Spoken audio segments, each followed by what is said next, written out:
Hey everyone, and welcome to the Hughes User Group webinar series. Folks, we have a special session today with our enterprise solutions expert, Tim Tang. Tim, you may have run into him at a trade show or an industry event, or perhaps engaged with him on Twitter or LinkedIn, or maybe have read some of his published articles on blogs on industry publications or on our website. My name is Shahid Javed, and I'm with the HughesON Enterprise team and will be your host and moderator for today's session. Before we get started, I wanted to make sure that you take advantage of our early bird discount special for the annual HUG conference that's being held on April 19th in Charleston, South Carolina. You can register directly from our website, look at the agenda, and also sign up for some of the events around this conference. HughesUserGroup.org has all the information you need, so please take advantage of the early bird discount special. A few housekeeping items. Our webinar is being recorded and it will be available for on-demand viewing on our website. There is a chat box on your screen. Please send us your questions or comments via the chat box. And if you're watching this video on demand, you could fill out a form on our website and reach out to us for any questions that you may have. Tim, welcome to our session. And for that, I'll hand over the mic to you. Thank you, Shad.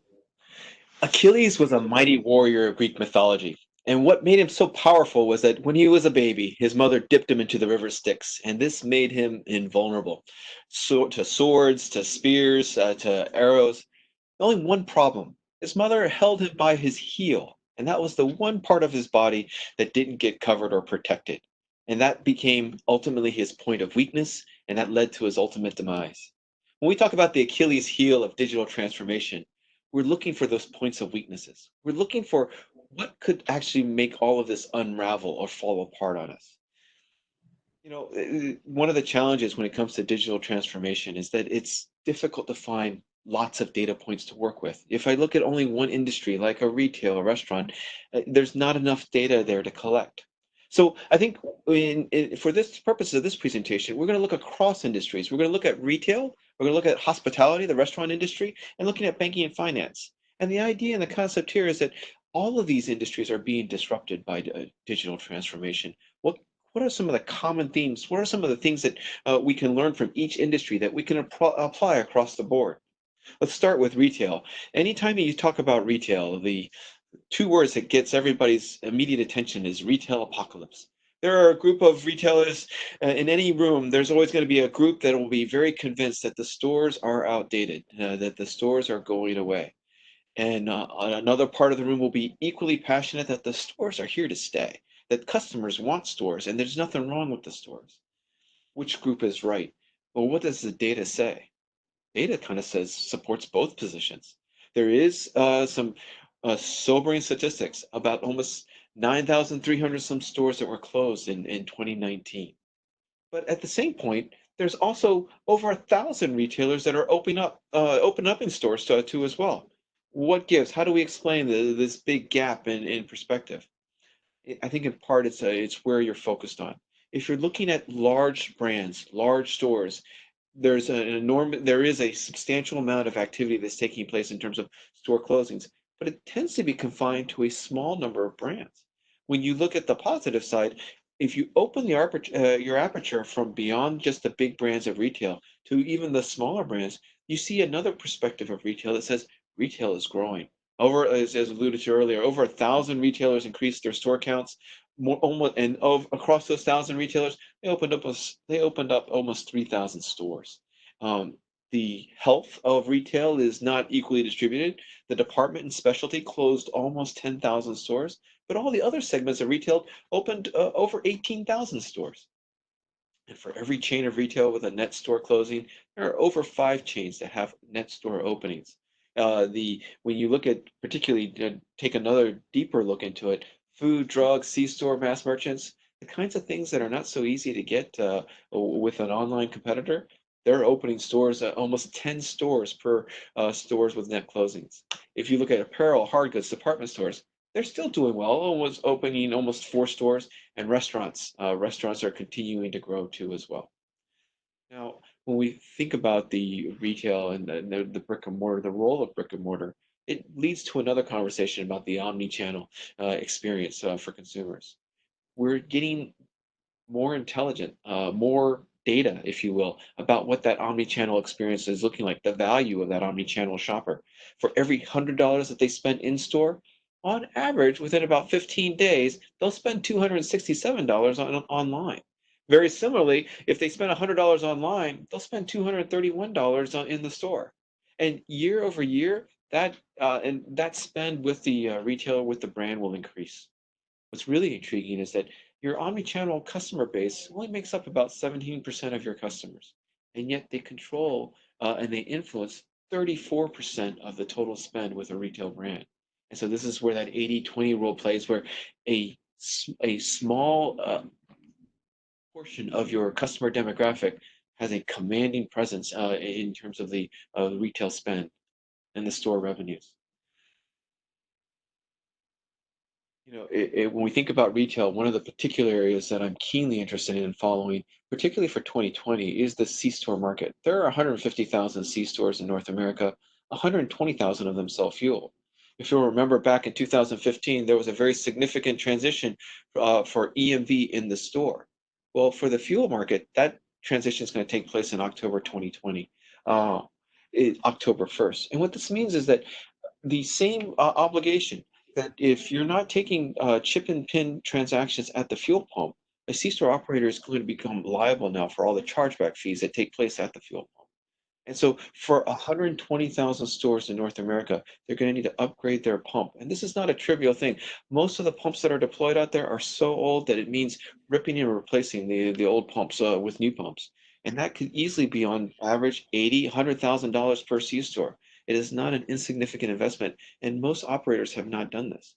So I'm keeping a very careful eye on this because come October 2020, when those chargebacks start hitting these C-store operators, this industry is going to go through a massive amount of turmoil.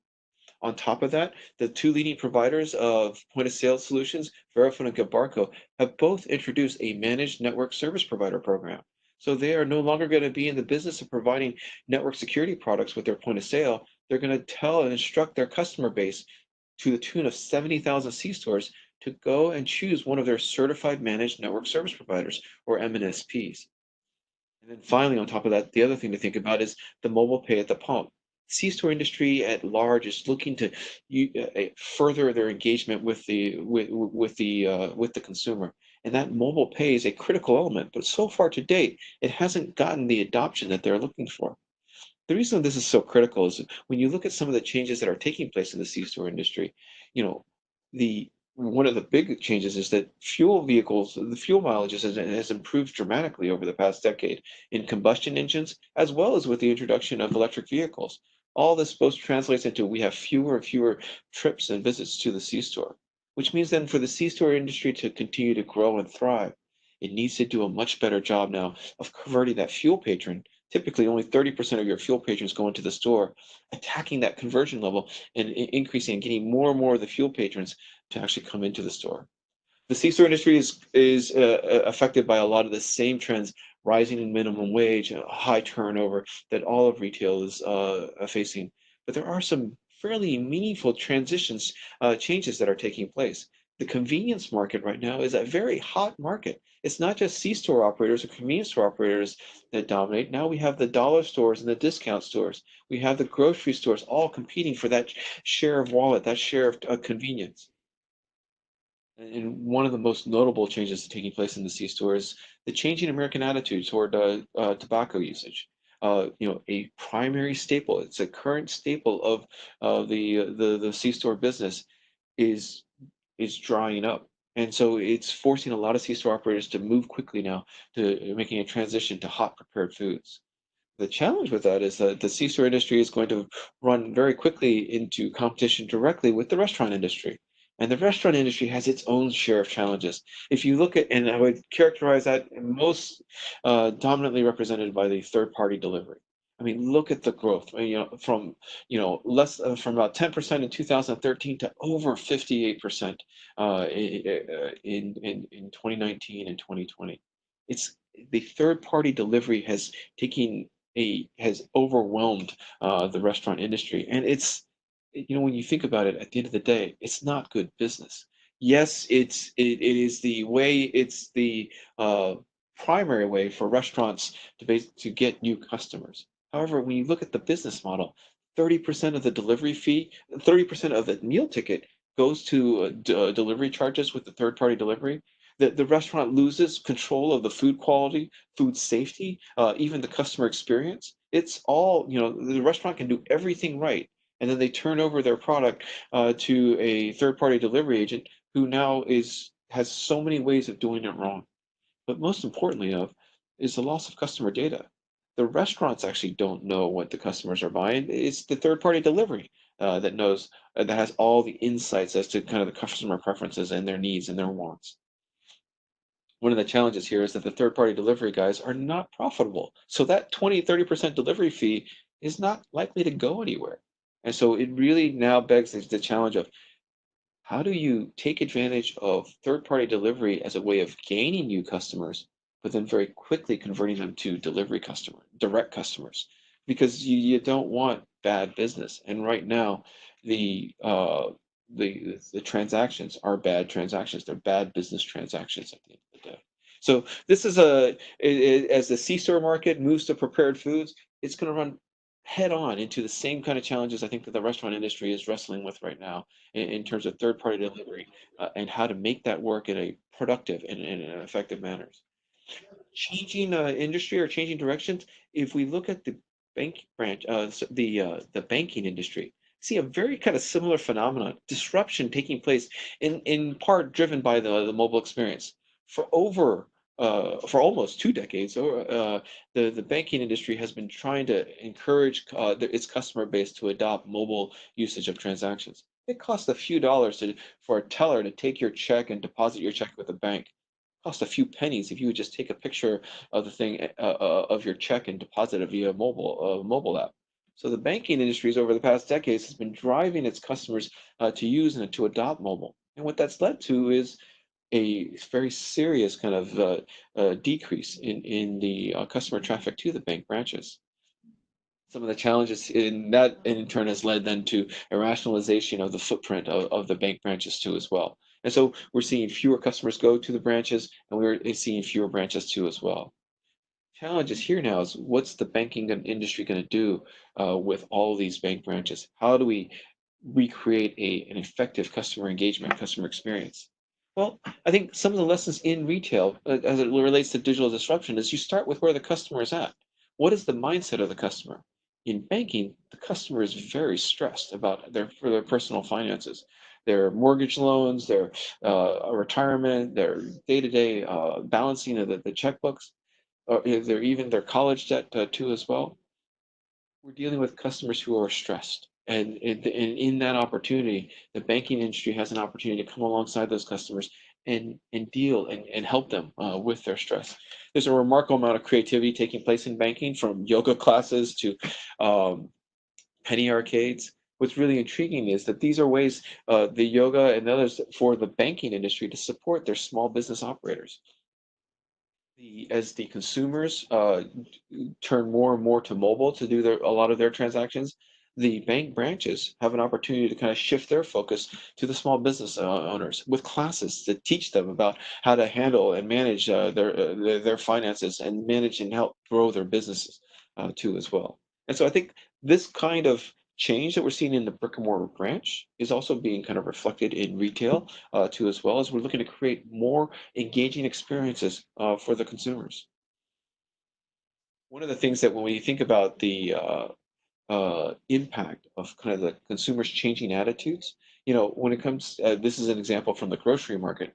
Grocery has always been a question of price and quality of your food. What's really interesting, though, is as you look at how speed and convenience have dramatically grown in terms of the customer's preference, in terms of how how important it is a factor in terms of selecting their brand.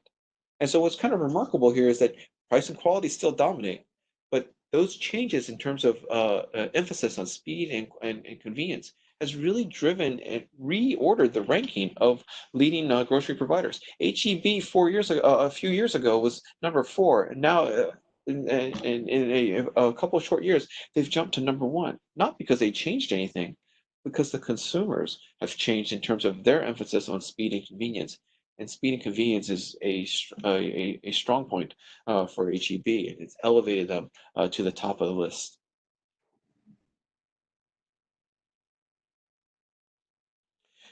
If we think about the changing consumer expectations, I think one of the challenges that we're having is that it's really not a matter of restaurants competing with other restaurants or retailers competing with other retailers. It's the challenge of uh, restaurants, retailers, and banking all competing with the customer's last digital experience. Digital experiences that to a large extent are being defined by Amazon, Uber, and Apple. When you throw these three together, you've got a customer who is used to having everything at their fingertips, who's used to being taken care of, and who has very high standards in terms of what is convenient and what is not. And so the question now becomes, how do we meet this? How do we address and how do we achieve, satisfy? How do we not just simply satisfy, but impress a customer with such escalated, even unreasonable customer expectations? As we think about this, it's, some of the solutions that we see getting played out in the industry is a play toward technology. Amazon Go for the past couple of years has gotten a lot of attention with these Amazon Go shops where customers can simply walk in and walk out with what they want. These are very highly technology kind of driven kind of solutions. Hundreds of cameras, thousands of sensors. It's a technical marvel, but it's Amazon Go is for Amazon. When you look at what about the rest of retail, it's really interesting to see how what other solutions are being entertained or were being pursued. To the right there, the idea here with standard cognition is instead of hundreds of cameras, use a few cameras and just get really, really smart. Train your AI to be able to recognize a customer and what they're doing in the store so that you can accurately render their receipt. The bottom here, the scan and go for the is a company called Skip. What's really intriguing here is that even for the smaller retailers, what they're doing is they don't have the deep pockets and the budgets for of an Amazon to actually create their own autonomous checkout. What they're doing is they're banding together. Skip's kind of business model is, hey, with one self-checkout app, I can actually go to a collection of convenience stores, a 30 store convenience store here, 20 store here, and I can do the same. One single app can enable an autonomous checkout experience at a variety of different stores. What's kind of intriguing too, as well, is how you look at how 7-Eleven has taken that same kind of concept and been able to improve on it even more so. And what I mean by that is by taking their 7 Rewards app and allowing the customer to simply scan all their products, they have this white box that allows you to basically take a QR code, scan the QR code, the white box turns green, you get affirmed that you have made your purchase. The cashier says thank you for your much, and you walk out the door. And so we're seeing this idea of autonomous checkout go from the hundreds of cameras and sensors that of an Amazon Go to smarter cameras with a standard cognition to even simpler kind of experiences and cost-effective experiences that can be deployed at scale. So it'll be very interesting to see how these kinds of solutions now are continually get introduced into the market to kind of cater to that customer who's having increasing customer expectations. So in light of all these changes that are taking place in retail, in restaurant, and banking finance, the next question is, well, so what? What do we do about all this? How do we think about all these changes, all this disruption that's taking place? One way to think about this is to think about it from a risk management perspective. You want to think about it like any other business. Think of it from a strategic perspective in terms of how is the industry changing. Look at it from a compliance perspective. What are the risks to the business from a compliance? GDPR that got introduced a couple of years ago. This year, January 2020, the California Consumer Privacy Act is has huge, enormous implications now for how retailers, restaurants, and banks handle their data, specifically their customer data. One of the serious consequences of these new rights, a customer has a right to be forgotten. So suppose a customer says to you, I want you to forget me. Well, and then the accountability, if you will, is what happens in the next data breach. A customer tells you in January, I want you to forget me. What happens if that brand were breached in April and their data happened to be, one of those credit cards that are lost? you would have actually a brand conceding that you asked to be forgotten and we failed to do it. And so what this is doing is actually re-architecting, creating a whole new discipline in terms of IT, of centralizing all the customer data into controllable entities so that when a customer says, I want to be forgotten, they are forgotten. You go to one place to forget them, not to 50 different places, and trying to make sure that all the data is appropriately scrubbed. When we think about the operational list, the market is changing across the board. Everybody is fighting for that same high quality brand ambassador. Everyone's looking for ex-Disney employees, ex-Ritz-Carlton employees, because those employees know how to take care of customers. This problem is further exacerbated by we have extremely low unemployment and very high minimum wage. And so then the question is, what do you do in those scenarios? How do you succeed with your employees and succeed at retail and restaurant in the banking industries with these kind of constraints around and looking at it? There's business risk, there's reputational risk. One of the challenges here that I struggled with is I wasn't sure how to characterize or how to think about cybersecurity. There are risks when I took a you look at cybersecurity, the potential of a breach, it hits on all dimensions of risk. It's one of those few things. And so when again looking at thinking from the perspective of an Achilles heel, what is the one thing that could undo a lot of this digital disruption that we're taking place? The risk of a breach has reputational risk, business risk, operational risk, compliance risk, and strategic risk. It could be the overnight ending of a business. And I'm going to kind of dig into that a little bit more. But before we go into cybersecurity, I wanted to kind of offer some ideas of where to start as we think about digital disruption across all these industries. And what's remarkable from the National Association of Convenience Stores as well as the National Retail Federation, they had the same kind of keynoters up in different contexts, but it's essentially the same message saying, start with your employees. For the typical business today, there's a 30% level of engagement across your employee base. That means there's an enormous amount of waste that's currently taking place with your existing kind of labor pool. And in a world where unemployment is so low and we have a rising minimum wage, this 30% engagement, or I should say perhaps the 70% unengagement, represents an enormous opportunity to improve the business with the existing resources. And so the whole idea here is, and so what we're hearing from the National Association of Convenience Stores as well as the National Retail Federation is look at the employee engagement. Look at how do you how do you how do you rectify this? How do you get more higher? How do you address escalating customer expectation? One could say that escalating customer expectation is most effectively addressed by escalating improvements in your employee engagement. For employees who are simply there to collect a paycheck, who are rising up and getting more of an identity or becoming a brand ambassador for their retailers. How do you do that? I think there needs to be some fundamental changes. And in both the National Association of Convenience Stores annual meeting as well as NRF, the Good Jobs Institute presented a story that says we've got to take another look at some of our underlying operations. We measure retail by its sales revenue as a metric against operational efficiency. And the problem is that creates this cycle of destruction, if you will. Lower sales and profits, lower labor budgets, lower investment in people, and more operational problems.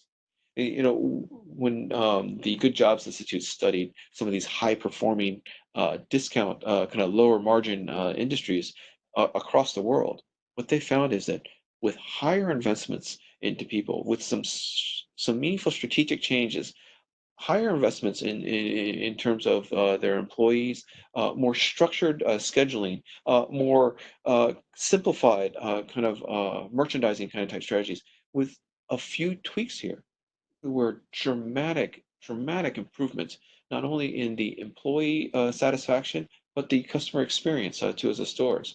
As employees become more skilled and more satisfied in their jobs, it pours out onto the customer experience in the stores. Don't have much time to go into this, but I highly encourage you to take a look at the goodjobsinstitute.org and take a look at some of the thinking. There's plenty of detail there to give you some ideas of how to improve the business. it's often been said, culture eats strategy for lunch or for breakfast or whatever the case may be. The question is, how do you operationalize an effective culture? And it's not a trivial thing. An organization's culture is caught up not only in the things that you see, the artifacts and the behaviors, but and the things that they say, they espouse values, but it's those underlying assumptions. And if you want an effective organizational culture to drive the performance of the business, it's how do you get into those underlying assumptions? How do you start transforming and changing how the organization thinks about itself? What we're seeing across the board in retail and in restaurant is the use of video. That there's in this social media saturated world with a new generation of millennials coming in that kind of were grown up on YouTube and social media and the like.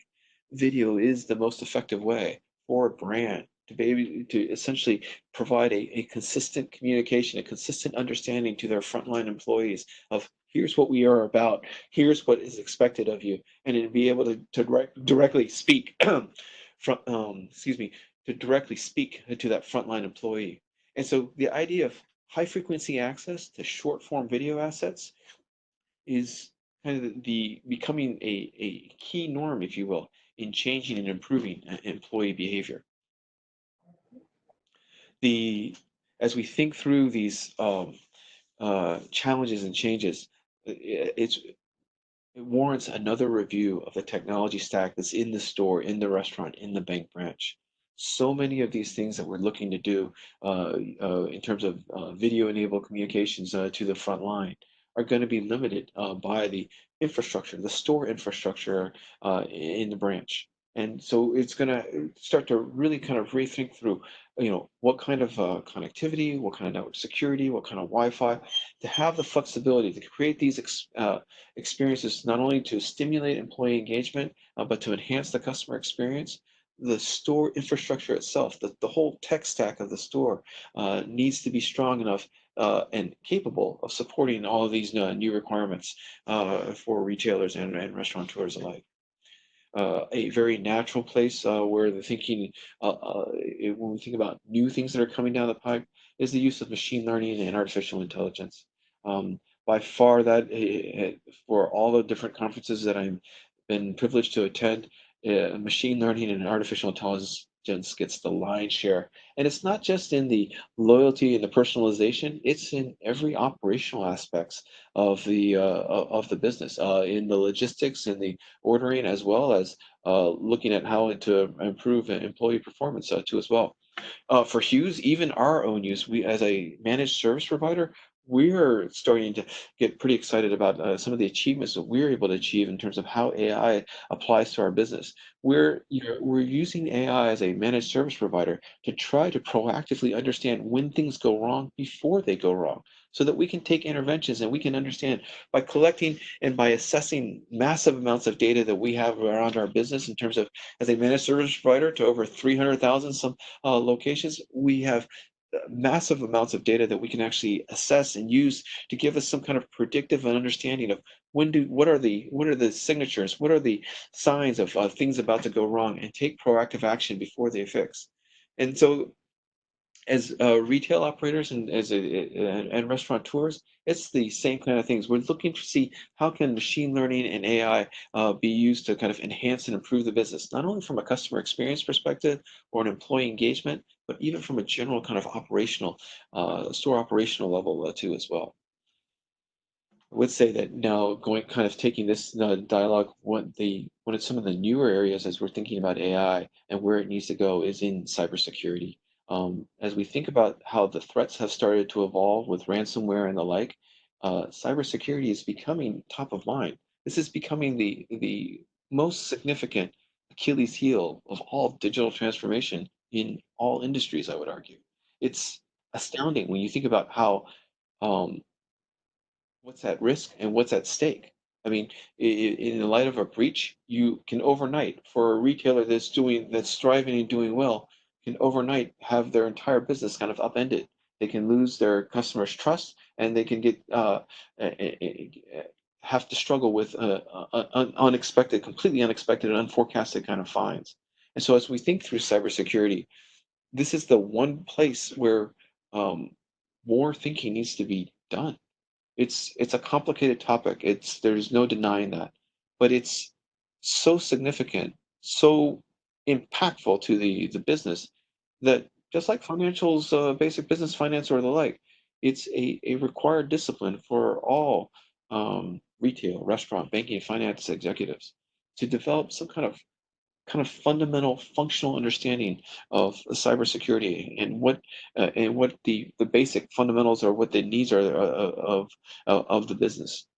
You know, it grows and you think about cybersecurity from the complexity, cybersecurity from the people. I mean, right now the most significant weakness of any cybersecurity posture for any retail or restaurant isn't the infrastructure, it's the people. It's that employee who insists on clicking on that phishing email that basically walks the criminal right into the store and gives them the opportunity to lock up everything and demand a $10,000, $20,000 ransom.